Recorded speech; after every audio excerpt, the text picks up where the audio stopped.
we had formed a cup completion cheat. We had the breakout, but you'll see that it failed. It pulled back, and then again it failed, and then we've come down here. I mean, this area here looks like it's undercutting. If there's going to be any buying pressure, uh, could be now. It needs to be now, yeah. It- Yeah, I mean, I think so. Otherwise, we're coming down here. But overall, I mean, it really depends on. I think it was a cash that mentioned that these altcoins, you can tell if you take a look at the Bitcoin chart, they pretty much have been following. The correlation's become a lot tighter. You'll even see that with Matic, where the correlation was, I think, a negative 80 something. Now it's tightened to, I think, 60, negative 60. So I think as this period of uncertainty and instability goes, these coins are going to follow Bitcoin increasingly more. So a resolution in Bitcoin in terms of making a new correction low or not making a new correction low, bouncing back up, will have an effect. So I think these are going to be prone to drifting until then. Okay, okay. Okay, cool. So basically, I mean, what you're seeing, kind of what it got is kind of like a support zone between that low, kind of like what is that? May 17 or something like that. That low right there. Um, It's May 27th, 29th. yeah, but the support zone extends to that other low, right? Exactly, to that low right there. Yeah. So until a break of that support zone, right, you wouldn't go full bearish, basically, right? Unless you No. have the confirmation of that break. Is that right? Yeah. Okay. I'd be using weakness to accumulate. Mm-hmm. At these levels, I'd probably start pilot buys at these respective levels, and then see about adding down here. But it really depends. Like I said, it really depends on what Bitcoin's doing, Yeah, yeah. Let me. and the return of FOMO. I mean, really, these things more than anything rely on FOMO. Yeah. It's sort of like Safe Moon. If you don't have that, I don't see these being, you know, a very profitable trade. Okay. Okay. Yeah. Let me share my screen real quick because I did see something from a on-chain perspective. Well, if we go right here to Shiba, right? I mean, what I'm basically seeing is, of course, right? I mean, since May 17th, basically we're trading in between supply zone and a demand zone. Right? I mean, you can also see the that the Bollinger Bands are squeezing on the 12-hour chart, which is indicative that a major, I mean, volatility is about to strike back. But when is it gonna happen, right? Still don't know yet. I do believe that I mean, for a potential bullish trade, this could be a good buy zone, right? Because your stop loss is basically can be capped from the recent, I mean, from the current price levels. Yeah, you could have like a kind of like an 11% stop loss, right?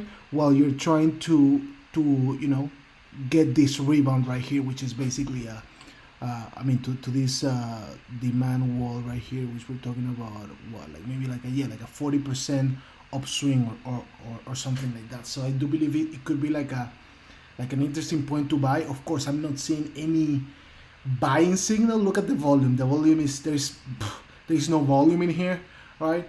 So those are the warning signals, right? But from an on-chain perspective, right, I was looking at the exchange outflow of Shiba Inu.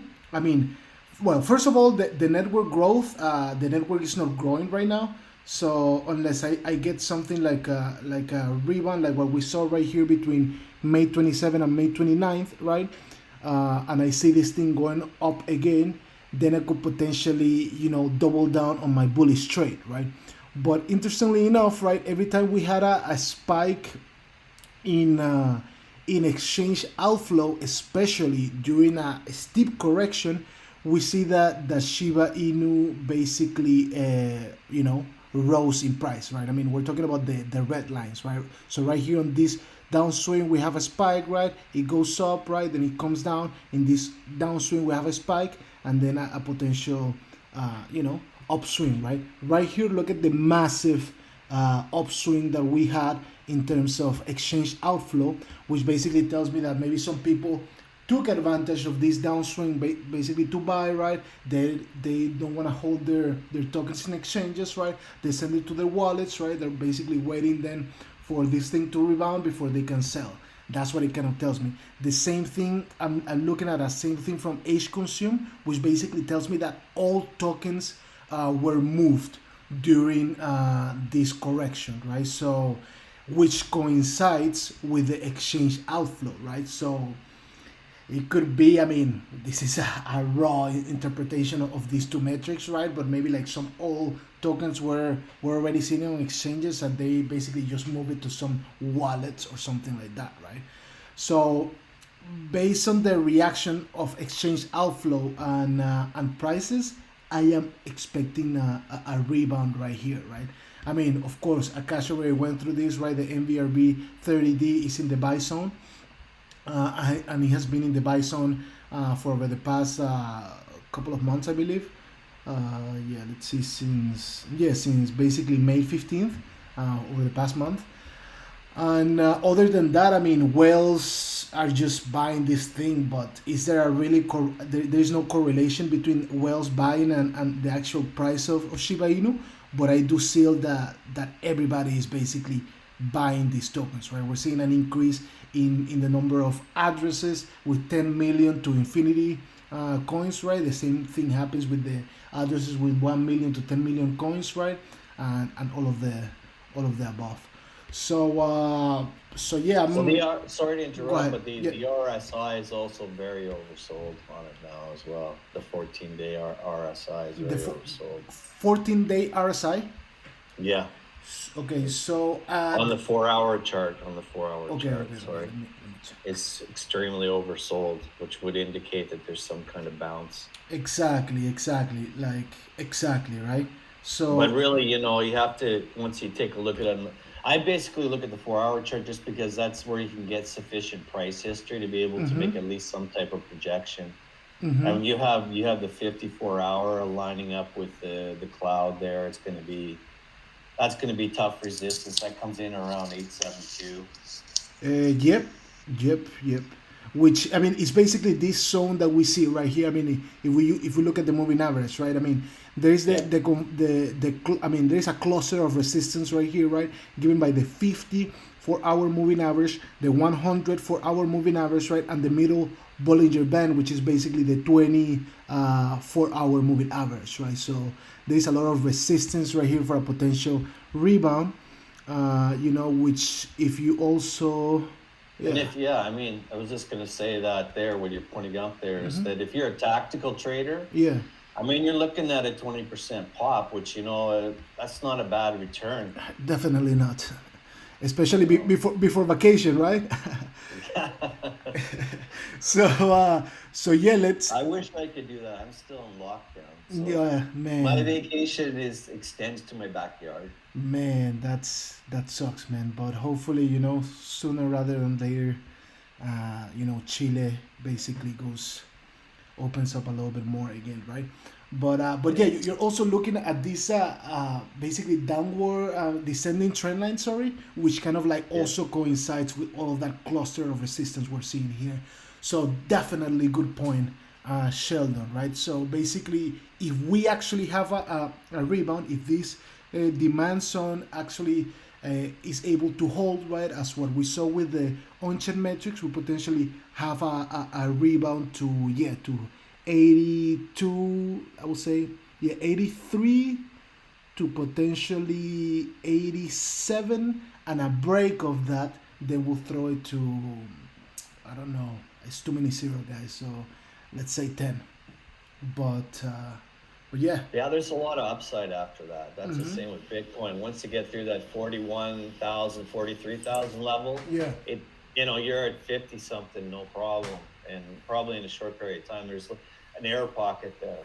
So Yeah, that's correct. So yeah, that's cool. Maybe you, Sheldon, wanna share, wanna talk Before about 88? that, I just Yeah, want go to add ahead. something there, Ali. Yeah, go ahead. So I've been burned too many times. Like my stop loss has been hit too many times. So maybe it's a PTSD talking, but I would be extremely careful with the long there, because I think we are still going to get a manipulation wick to the downside. Like a lot of people are looking to like long right now, Mm-hmm. and it seems too perfect to be true, because right now Bitcoin is under support. A lot of altcoins are under support right now, and it would be like too clean, like too good to be true right now for me. So I am expecting that manipulation wick down, that wipes out all the that gets all the stop losses, Yeah. right, and then we head out. At least that's what I'm expecting. Yeah, that that Too that, obvious. that yeah, that's good to point because like I mean if we see it from the fact, right, because like Sheldon and I were looking at technical patterns within all of these charts, right. Sheldon was looking at a potential symmetrical triangle for Bitcoin, but almost all the cryptocurrencies are doing either symmetrical triangles or ascending triangles, right, and all of them seems to have broken down, giving you a potential bearish target, right. So in that sense as well, right? Maybe like a little bit of a shakeout, right? Break a little bit support, right? And then surprise you, basically coming back up, you know. But yeah, leaving stop losses in crypto over the past 2 months has been mayhem, basically. Well, Definitely. the thing is, they're also making the assumption that the rebound is going to be like the decline, and we could be completely wrong, and Yeah. we could evolve into some kind of churning drift situation where nothing happens for months. Yeah. You know, Just more consolidation. yeah, that's a possibility. I think a lot of times when you have sharp declines or well, particularly sharp declines, you're thinking that you're going to get something similar on the upside, and sometimes that doesn't happen.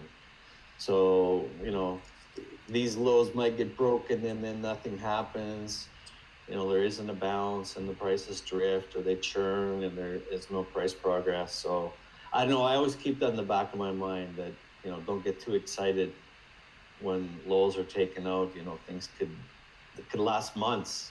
And then Yeah. we've seen, like we saw in 2018 and 2019, even in 2020 in some of the altcoins. So Yep. That's right. That's right. Yeah, that's a fair point. That could actually happen right now. Like if Bitcoin's not going to go up, that could easily happen. Yep. Yep. But